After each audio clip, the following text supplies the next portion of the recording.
The late 20th century was a time of supreme American confidence and rapid innovation.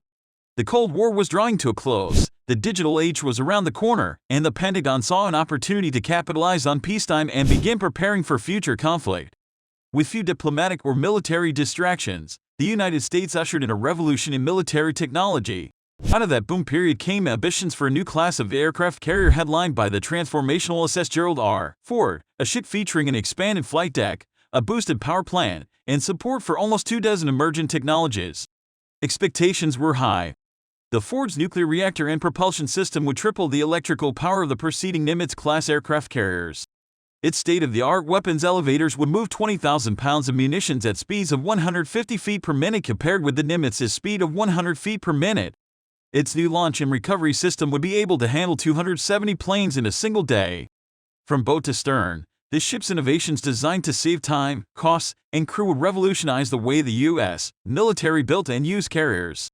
The Ford would be a symbol of American superiority, one that would project power to American adversaries for 5 decades of dependable service. There was this thinking of, we are so far ahead of everyone else that we can afford to take a strategic pause and take risks on our acquisition and try new and untested technology, says Eric Wertheim, a defense analyst and expert with the U.S. Naval Institute, of the nation's mindset after the Cold War.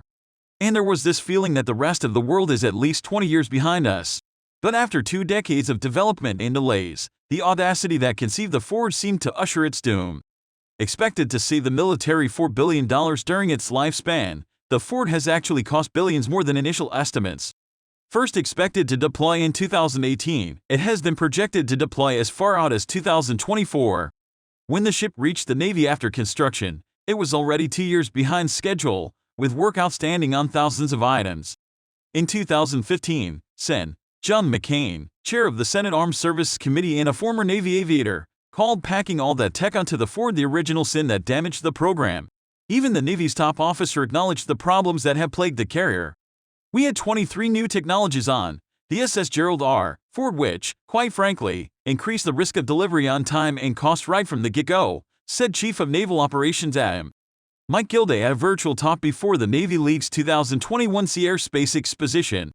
And I think industry is in full agreement with this. We really shouldn't introduce more than maybe 1 or 2 new technologies on any complex platform like that, in order to keep risk at a manageable level.